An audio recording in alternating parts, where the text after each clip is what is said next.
De um lado, o disjuntor motor, ou guarda-motor como também é chamado. Do outro, o relé de sobrecarga, que também é conhecido como relé térmico. Nesse duelo, o vencedor é quem acompanhar esse vídeo até o final para conhecer todos os detalhes desses dois equipamentos. Antes de seguir com o comparativo, eu gostaria de te convidar para se inscrever no nosso canal e ativar o sino de notificações para poder acompanhar nosso conteúdo. Bom, para começar eu gostaria de falar qual que é a principal diferença entre um disjuntor motor e um relé de sobrecarga. E essa diferença está na proteção que é proporcionada por esses dois equipamentos. Enquanto que o disjuntor motor protege contra curto-circuito e sobrecarga, o relé térmico protege somente contra sobrecarga. O tipo de proteção também é diferente. Aqui nós temos uma proteção direta, enquanto que aqui temos proteção indireta. E o que isso quer dizer? Os equipamentos com proteção direta têm contatos que interrompem o circuito de força. Então, aqui nós temos a entrada de tensão, aqui a saída, que vai alimentar a nossa carga, o nosso motor. Quando esse equipamento ele atua, seja por curto-circuito ou por sobrecarga, esses três contatos interrompem o circuito de força e esse equipamento deixa de alimentar a carga, o motor. No caso do relé de sobrecarga, como é proteção indireta, o circuito de força continua ativo. Nós não temos contatos que vão interromper o fornecimento de tensão que entra aqui nesses terminais, nesses três terminais, e sai nesses três aqui de baixo. Então, o motor ele continua sendo alimentado. É necessário utilizar outro equipamento para que se possa fazer essa interrupção. No caso do relé de sobrecarga, ele quase sempre está atrelado a um contator. E o contator sabe que precisa interromper por conta desses contatos aqui, que são os contatos auxiliares.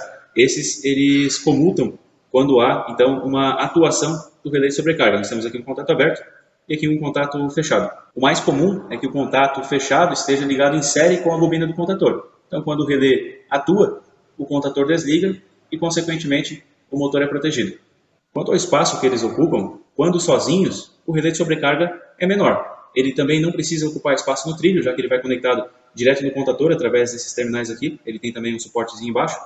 Porém, a desvantagem é que ele precisa casar, a linha do relé de sobrecarga precisa casar com a linha de contatores, porque senão eles não vão encaixar. Existem outras linhas também de contatores que são bem populares, por exemplo essa aqui, tem essa aqui também, mas essa que está aparecendo no vídeo é a mais comum de todas, e para que esse vídeo seja o mais útil possível, então estou utilizando os equipamentos que têm maior giro. No caso do disjuntor motor, ele não precisa, a linha dele não precisa casar com a linha do contator, então tem essa vantagem, como a conexão é feita com cabo, então qualquer modelo de contator pode ser utilizado junto com esse equipamento.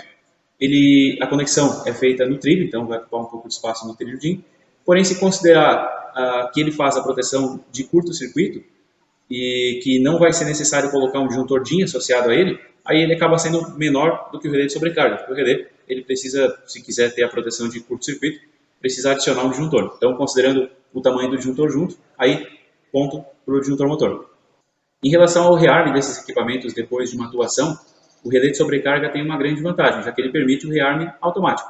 Da forma que ele está aqui, com esse botão azul pressionado, depois de alguns minutos, assim que o bimetálico desse relé esfriar, depois de uma atuação por sobrecarga, ele vai voltar a ligar. Essa função é muito interessante para casos onde se tem um sistema de refrigeração, por exemplo, e outras aplicações também, que não podem parar. Então, assim que o relé de sobrecarga esfria de novo, ele já liga. Se eu quiser desabilitar essa função, eu giro no sentido anti-horário e esse botão fica saltadinho para fora. Aí toda vez que ocorrer uma atuação, eu preciso apertar esse botão de reset para que o relé volte com esses contatos aqui para o estado de repouso. Porque quando há uma atuação, esses contatos eles comutam, né? O que estava aberto fica fechado e o fechado abre. Essa questão do reset é interessante que se deixe manual quando se tem um responsável técnico que possa fazer uma avaliação do porquê que o motor veio a sofrer uma sobrecarga. Se foi, de repente, um problema na operação da máquina, se de repente não é um problema com o rolamento. Enfim, aí é possível tentar descobrir o porquê que ocorreu essa sobrecarga para prevenir uma próxima, né? É interessante que se deixe então esse reset desligado. No caso do disjuntor motor, não é possível o rearme automático. O rearme é sempre manual.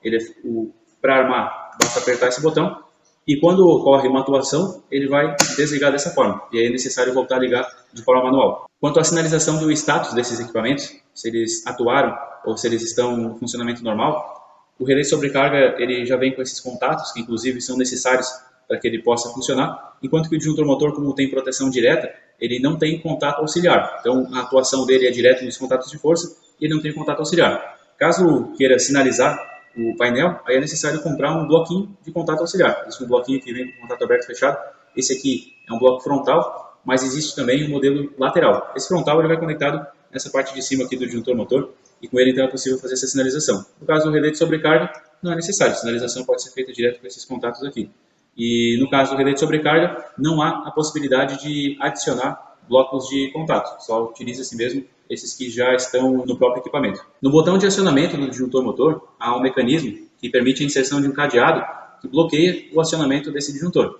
Depois de remover o cadeado, é possível empurrar esse mecanismo para dentro, e aí sim é possível acionar o disjuntor e desacionar normalmente. O relé de sobrecarga não permite a inserção de um cadeado, mas permite a inserção de um lacre nessa posição, que vai impedir a abertura dessa tampa, que protege o ajuste da corrente de atuação desse relé de sobrecarga, impede também que o botão de teste seja acionado e que o botão de reset seja manipulado de manual para automático ou de automático para manual. Para o relé de sobrecarga, o único acessório é essa base aqui, que permite que o relé seja fixado no trilho DIN ou parafusado direto na placa de montagem do painel, não precisando mais estar conectado diretamente no contator. Já para o disjuntor motor, além do bloco de contato frontal que eu já mostrei, temos o bloco de contato lateral, temos esse bloco de conexão que evita a possibilidade de cabos para poder conectar o disjuntor motor direto no contator. Temos também um barramento do tipo pente, que pode fazer a alimentação de vários desses equipamentos quando eles estão juntos. E essa caixinha dedicada que permite a instalação de um disjuntor motor com a possibilidade de acionar ou desacionar através dessa capinha de silicone aqui na frente, que além de proteger, possibilita então a manobra desse disjuntor motor sem a necessidade de abrir a caixa. Para testar um disjuntor motor, basta pressionar o botão de armar e empurrar esse botãozinho de teste para o lado, como indica a setinha, e ele desarma. No caso do relé de sobrecarga, é necessário pressionar esse botãozinho de teste, e aí esse display vai mostrar que o relé está atuado. E aí então, para voltar a funcionar, eu aperto o botão de reset. Se eu deixar no reset automático, daí não é necessário resetar. Ele vai assim que eu pressiono o botão de teste, assim que eu solto o botão de teste, como o bimetálico não está quente, então no mesmo momento ele já vai voltar a funcionar. Esse botão aqui de stop, ele não serve como botão de teste, ele não substitui o botão de teste, porque o stop ele apenas vai abrir o contato fechado, ele não fecha o contato aberto. Enquanto que se utilizar essa ferramentinha aqui de teste, aí sim o contato aberto ele fecha. Esses equipamentos são encontrados somente nessa configuração tripolar para cargas trifásicas, mas eles podem ser utilizados também para cargas bifásicas ou monofásicas. Só que para isso o recomendável é o seguinte: quando a carga é monofásica, alimenta com a fase aqui em cima, aí faz um jumper, uma conexão daqui até aqui, desse terminal para esse, porque aí o que vai acontecer? A corrente vai vir por aqui, vai voltar aqui nesse terminal, aqui se faz uma ponte também entre esses dois terminais, e a saída é aqui. Então a fase que vem aqui, ela passa por aqui, volta e passa novamente, e a corrente ela vai circular igualmente pelos três polos, mantendo a fidelidade aqui no acionamento desse equipamento, porque caso a corrente passasse por um polo somente, o aquecimento do bimetálico ele aconteceria de forma um pouquinho diferente, provavelmente iria desarmar, porém a atuação iria ocorrer de forma mais lenta e menos confiável do que ocorre quando é tripolar. Quando a carga é bifásica, que se vai interromper duas fases, aí pode-se passar, entra com duas fases aqui, e uma delas somente se traz aqui em cima novamente, por fora, e a saída por aqui. Então temos aqui uma fase e aqui outra fase, desse terminal aqui leva aqui para cima, e a saída é nesses dois terminais aqui. No caso do relé de sobrecarga, a lógica é a mesma, mas a conexão ela não é feita nesses terminais aqui, porque eles vão estar conectados direto na saída do contator. Então daqui eu tenho que levar essa ponte lá na entrada da alimentação do contator. A proteção contra a falta de fase nesses dois equipamentos é um pouco deficiente. A tendência é que as outras duas fases tenham uma corrente maior quando uma delas venha a faltar. Então, em geral, esses equipamentos eles desarmam sim quando há falta de fase. Mas seguindo a lógica da explicação anterior, se em um desses três polos eu não tiver circulação de corrente, que é o que acontece quando falta uma fase, a curva de aquecimento interno desse equipamento, do bimetálico desse equipamento, vai ser diferente. Então não vai se ter a mesma fidelidade. Então nesses casos o recomendável é que se instale um relézinho falta de fase. Eles não são caros, então vale a pena ter um relé separado somente para falta de fase. O desarme desse tipo de relé ele ocorre em poucos segundos, eles têm uma tolerância pequenininha, ou em alguns equipamentos até o desarme é instantâneo quando falta uma das fases, e aí você tem uma proteção muito melhor do que utilizando somente o disjuntor motor ou o relé de sobrecarga. Quanto à utilização desses equipamentos sem um contator, no caso do relé de sobrecarga, isso não é possível, a menos que se queira somente para sinalização. Aí para sinalização basta botar um suporte aqui para poder fixar ele no trilho DIN ou de repente parafusar na placa de montagem do painel, e aí utiliza-se os contatos aqui somente para sinalização. Agora para proteção isso não é possível, porque nós não temos então a interrupção dos contatos de força, conforme eu falei, é um dispositivo de proteção indireta, e aí precisa-se desse contator para poder interromper o circuito de força e poder fazer então a proteção. No caso aqui, sem contator, somente para sinalização.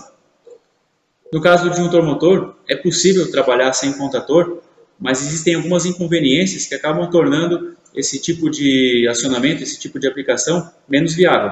A começar pelo tempo de vida útil do disjuntor motor, que vai ser bem menor em quantidade de operações do que de um contator. Como ele é um dispositivo de proteção, ao contrário do contator que é um dispositivo de manobra, ele não tem uma vida útil tão grande em quantidade de manobras. E aí, quando se tem muitos acionamentos, esse mecanismo aqui que faz ele ligar e ficar acionado e desligar, vai acabar ficando comprometido. Outra inconveniência de utilizar um disjuntor motor para ligar diretamente a carga é que não se tem a possibilidade de fazer um contato de selo. Então, se porventura eu acionar esse equipamento, faltar energia e depois a energia voltar, a manopla dele vai continuar ativada, então a carga volta a ligar automaticamente. E do ponto de vista de segurança não é interessante. Se eu tenho um contato de selo, é necessário dar um novo pulso no botão de liga para que a carga volte a ligar. E falando em segurança, outro ponto contrário à utilização do disjuntor motor sem o contator é que eu preciso acionar a carga sempre através desse botão que está próximo aqui ao circuito de potência do equipamento. Então, o meu risco se torna bem maior. Além do mais, não se tem a possibilidade de utilizar um botão externo que vai ficar junto à máquina ou na porta do painel. Toda vez eu vou precisar abrir o painel para aí poder apertar esse botão e ligar a minha carga. Se gostou desse vídeo, deixe seu like para nos prestigiar, se inscreva no canal e ative o sino de notificações para ficar por dentro de todas as novidades.